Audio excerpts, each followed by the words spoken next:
Jay here, Stretford, Paddock. This is it. This is the big one. Manchester United against Lyon in the Europa League, the most important competition in Europe. Obviously, joining me is Mr. Ronaldo Brown. Ronnie, excited for this one? Nah, it is because it's feels like we've had a lot of games recently that haven't had a huge amount of pressure and jeopardy on it. Probably since the Fulham one, which was obviously a cup competition where he was knocked out on penalties in the FA Cup, and this is almost our last hurrah.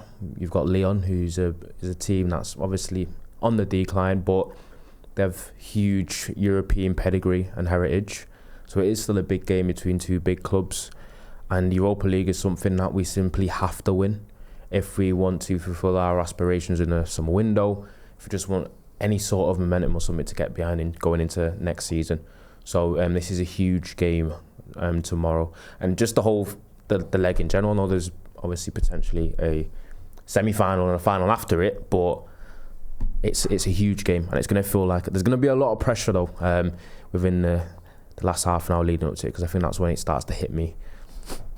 You're with us on the watch along as well, I think, and I know what you mean, because we keep saying this on the channel. It's all about Europa League, but for a multitude of reasons, it is all about Europa. It's our only chance of silverware this season. It's our only chance of getting not just Champions League football next season, European football. We are not going to be playing in Europe if we don't win Europa next season. And we heard from Kieran Maguire on the overlap a few weeks ago when McCall asked him a few questions, and he said, look, if United, want to do decent business in the summer window, they need that Champions League money. They need to know they're going to be in the Champions League, so it's going to affect a lot of things. It's not just the Champions League money. It's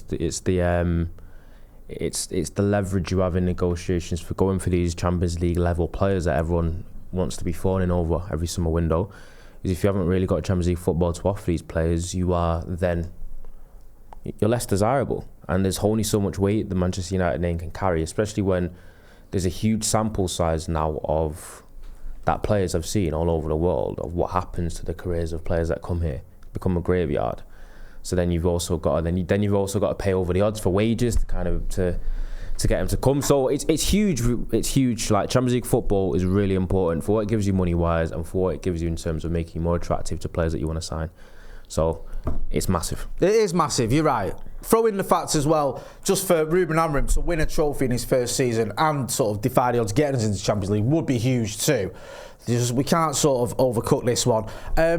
There's been a bit of intrigue before the game, hasn't there? I didn't see this one happening, where Onana sort of fired a few shots, didn't he, at Lyon? I don't know if he meant it to be a proper dig, but he basically said United are way better or something, he said, which is, quite bold of him to say that.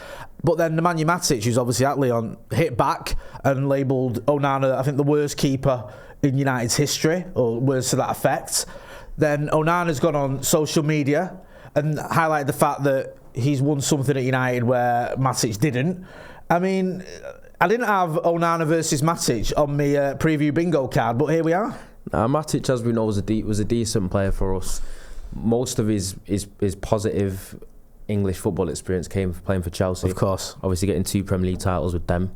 So he's a man that's won things. He's had a very successful career, and he's still playing at a high level because he's a starter for them in the latter stages. I think he can't be far off 40 now. So 36, I think, last time I checked. Well, last time I checked. He's not going to have aged since I checked. Back when I did math, that's when you round up, innit? As soon as you go 35. He's a young man, on it. He's a very young man. But yeah, you know what it was? Onana said, he said something that kind of wound the Lyon players up, I guess. Gave them bulletin board material. Yeah. I don't think United are in a position or in a form to be giving teams that, to be fair. I don't know. Especially with, do you know what I mean? But because of what Onana said, realistically, he does, but also the team now has to cash the check he's put forward. Like this is the last thing Andre Onana needed before this game. Yeah, I know. Because what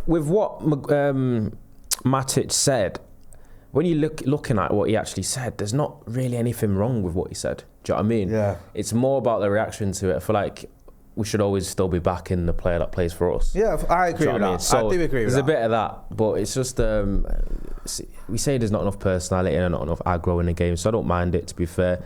I think it just adds a little bit to the to the drama going into tomorrow. I just hope Onana turns up. This is all fine, but if he drops a clanger, then these words are going to get rammed down his throat. But hopefully it won't come to that. He knows what he's doing. With all that being said, let's get into our Predict 11. One player we know is definitely going to start is on Jay Onana, obviously. Ronnie, I'll start with your team. Talk us through it there. You've picked the team that you think Ruben Amorim will choose for this game. We know there's certain players that, I think Kobbie Mainoo's been training again. We're filming this before the press conference, but we've seen him in training. We know he's training. He might not be ready yet, but talk us through your team. But even if he was available, it doesn't matter. He's not going to be starting. I know. I doubt it. I'd be very surprised if. I mean, maybe there's a few question marks about other players, but I'd be surprised if Kobbie Mainoo was thrown straight in. So the team that I picked is Onana in goal and a back three of Euro, Maguire, and Mazraoui. Euro on the left side, Maz on the right side. Then I've got Dalot, Casemiro and Bruno as the midfield pivot with Dorgu at left wing back. And I've gone for a front three of Mason Mount, Garnacho on the right and Xerxes up front. I believe that's what I've gone for. So I've taken Højlund out. I don't think Højlund deserves to start. I thought Xerxes' cameo was much more promising. And he usually does go for who's played the best game last. That's usually how he picks the strikers. And I think in this game we need a bit of Xerxes' ball retention more than anything up top. And I've gone for Casemiro and Bruno in the pivot because I think we will need Bruno's influence deeper as well, especially because I think we will have periods of control in the game. And Casemiro has played really, really well over the past few weeks. And I think he deserves to keep his place as well. I think he's played better than Ugarte has in recent times. So I think that pivot will do well for me. If you need Ugarte's legs off the bench, then there's always that possibility. If you need a little bit of extra quality in there, in Eriksen, then he could always come on as well. But I think Mason Mount, I'd like to see how he does start. And I know they've wrapped him in cotton wool a little bit, United, and they said that's what they're looking at making him do.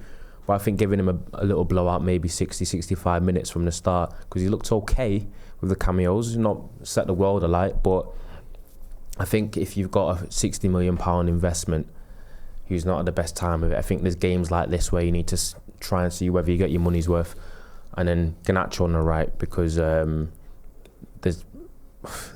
isn't anyone else to pick really. That's a lot, doesn't it? I'm not gonna lie to you, because everyone's like, can't start Garnacho. I think Garnacho has started as many games as he has over the past year because of injuries and lack of performance elsewhere, and also just lack of options.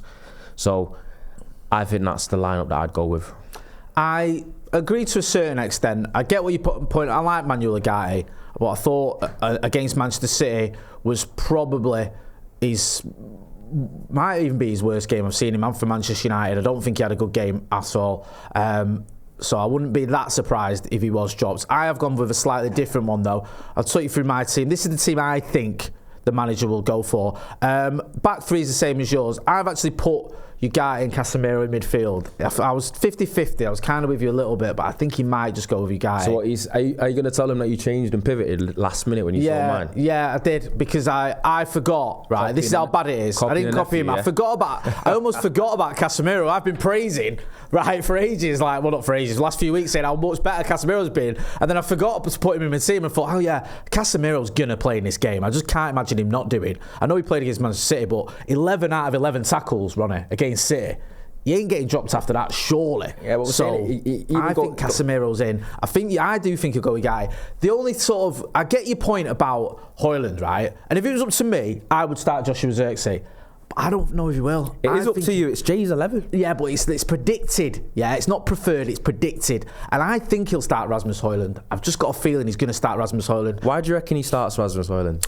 I just feel that Højlund in the Europa has been better. He has got him a few important goals in this competition as well. You go back. I know we're going back a little while, but look at that. Was it the Bodo Glimt game? I think it was. And also, I just feel that Højlund's more of a striker.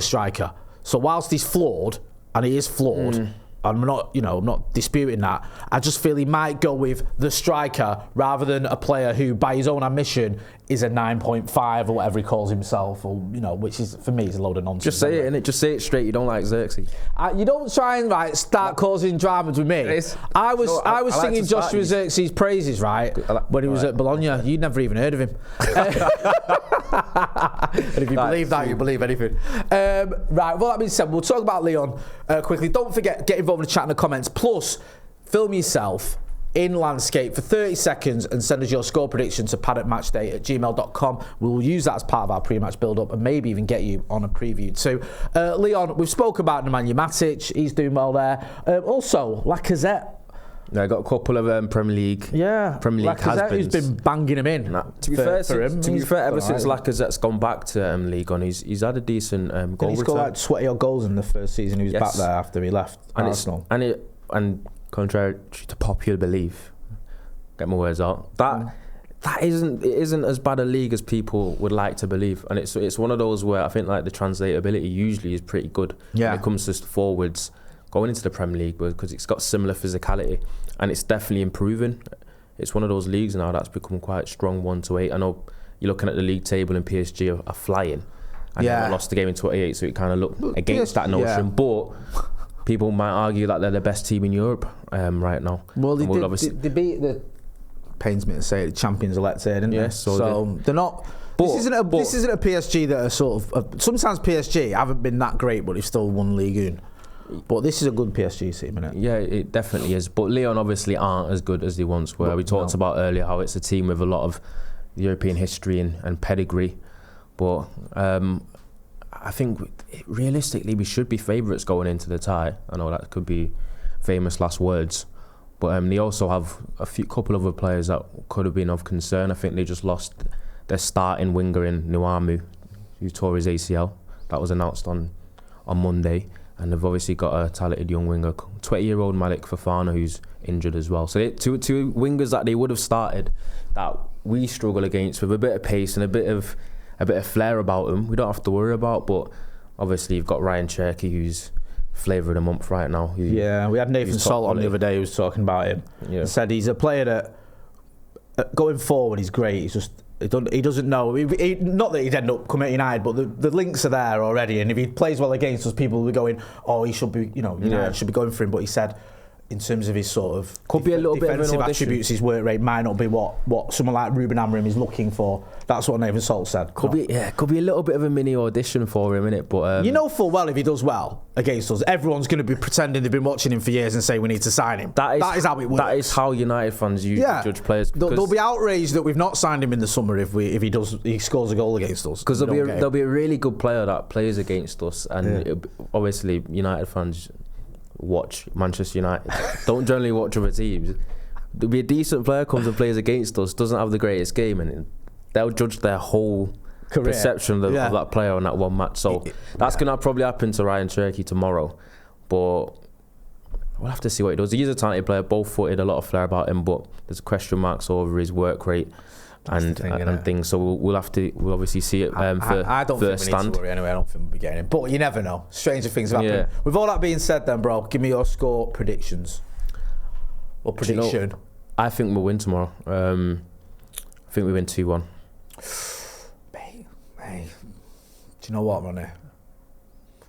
You know your stuff, yeah.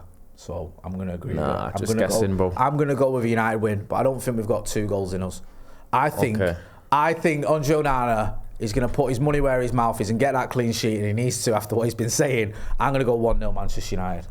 And I'll go with a Bruno Fernandes goal of some sort. Get involved in the chat in the comments. Give us your score predictions. Don't forget as well to film yourself in landscape and send it to paddockmatchday@gmail.com, and we will use that as part of our pre-match build-up for the watch-along. It'll be me, it'll be Ronnie, it'll be Joe Smith back on the channel, and Adam McCullough, the absolute dream team. Ronnie, big thank you. People find you at Ronaldo Brown _98.